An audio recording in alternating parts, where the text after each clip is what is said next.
Hello, welcome to day -1 for my E3 coverage.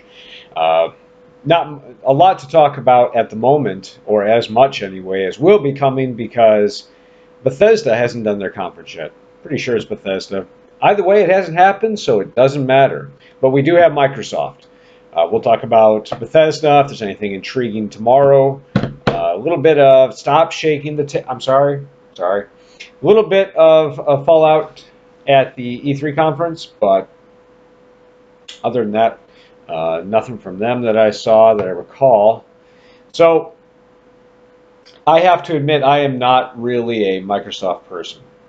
Well, despite this being a laptop, running Windows 10, um, I've never owned an Xbox. My experience has been fairly limited. A little bit of multiplayer Halo back in the day. Good stuff. I enjoyed it. Just never had the money where I wanted to plunk down for another console. So I've been sticking with the PlayStation. We won't go into that. Maybe I'll talk about it some other time. But the important part is I don't know what the I'm talking about when it comes to Microsoft for the most part. So where better to tune in than to hear my thoughts on the Microsoft press conference? So just point out a few things that I thought was interesting. I thought the not Halo 6, Halo Infinite trailer, it was pretty. Didn't tell us much about the game, and like I said, my experience has been limited to the multiplayer of the first game, so I can't give you much information or perspective beyond that. Looked pretty. I did not. I'm assuming that the Ori and the Will of the Wisps game is a sequel, or at least in the same universe as Ori and the Blind Forest. I did not play that. I've heard good things, but I have to admit, the Will of the Wisp kind of looked intriguing. So give that a look if you're interested. Again, these are just the games that I thought looked interesting to me. Um, you may know a little of my taste, maybe not. We'll go into that more later, some other time, I guess. And at the moment, like I said, not a lot of viewers, so it's not like I'm letting anybody down. Assuming that you have any interest in these later, will have already had the opportunity to discuss my interest more. So Fallout 76 stood out as being also, hey, more Fallout. I like Fallout. Most of the Fallout I played was the originals, 1 and 2, and then I played Fallout 3, and actually while owning New Vegas, I haven't played it yet. And I have not played Fallout 4 either. But I very much enjoy the universe. I enjoy the old RPGs more than I enjoyed Fallout 3, but I did like Fallout 3. 76, we'll find out more, I guess. It looks like it could be good. Survival stuff isn't really my forte, so I'm more likely to dip back into, Brotherhood of Steel that I have that I need to play because I love tactics RPGs, even though I hear it's not that fantastic. Or, probably New Vegas since I own it, and then 4 eventually. Um, so another game I never played, Crackdown. I always wanted to. It looked awesome. And even if 3 didn't have an appealing look to it, I heard 2 wasn't great. Terry Crews, I got a crush on him. So I would play the game regardless. He could be, what do I hate? Hello Kitty Pokemon game. Not really. I don't hate Pokemon, just never played it. But you get the point. Anything that he's in, I'll play, and I will love it.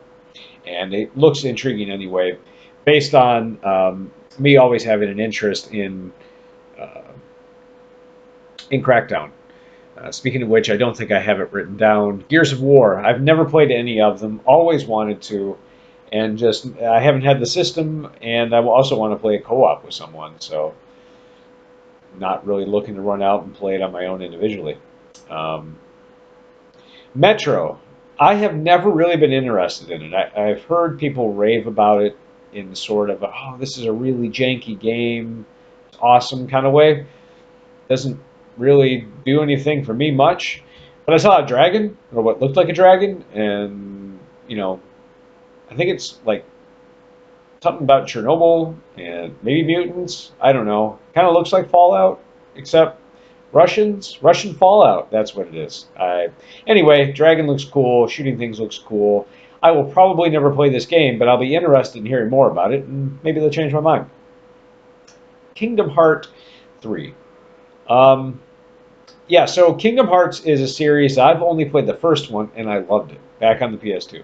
Uh, I hear a lot of trash talking about it now. I did see Kingdom Heartbreak. I saw Ben suffer along with Kingdom Hearts for the 1 or 2 episodes they did. It did not seem very player friendly, shall we say. But I don't know if I just have a higher tolerance or it's one of those things that back in the day it was great and now not as much. But Kingdom Hearts 3, I definitely want to check out. It, I'm excited for it. Given that I haven't played the others, I'm not sure why exactly, but I am excited. Sea of Thieves is, I think we discussed it previously. What I've heard and seen of it is disappointing. Like, it has a really cool aesthetic. I love the idea of it, but I need checklists, right? I need to be able to. It's fine if my game is shaking, flipping trees to pay back the loan shark who sold me the tent I was sleeping in, and now I've got this ramshackle house I'm trying to upgrade, right? And I can stuff it with furniture, woo! And I go catch bugs and do that. But Sea of Thieves doesn't have it. You get some, I guess, loot that's all cosmetic. It doesn't actually impact. It's like they forgot to put a game in the game.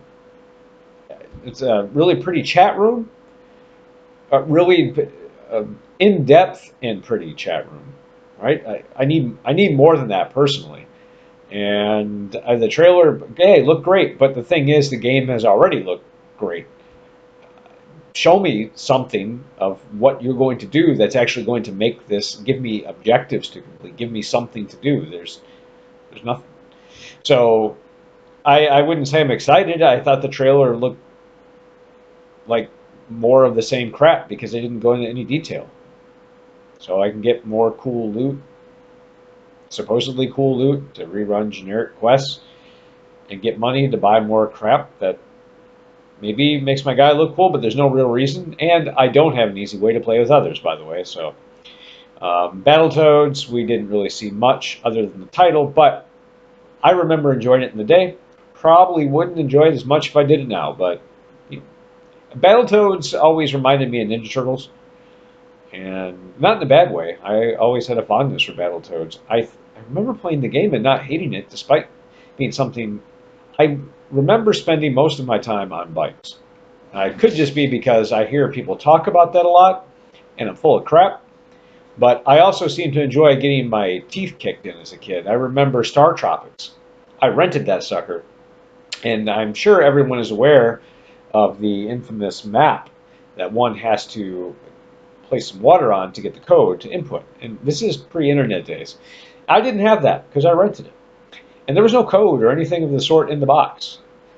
So I put in the numbers randomly until I passed it. Love Star Tropics. My point is that my tolerance for bullshit was a lot higher than it is now. I don't know how Battletoads would hold up today. And the only other one that really stood out to me, Cyberpunk 2077. Again, unfortunately, what is the game? I'm going to give CD Projekt Red the benefit of the doubt because I enjoyed Witcher, the original one, back in the day. I've played 2, have not finished it yet. I haven't got to 3 because I haven't finished 2. And there's a lot of other good stuff to play, but it looks good. So when you have a pedigree of success and you give me something that looks that awesome, I'm on board. So I don't have any other thoughts. Again, we'll be talking about Bethesda tomorrow, along with whatever else we got going, and that's the plan. Now, I have work that may interfere with recording or with times. Not sure how that's going to shake out, and I'm watching it through the Giant Bomb content.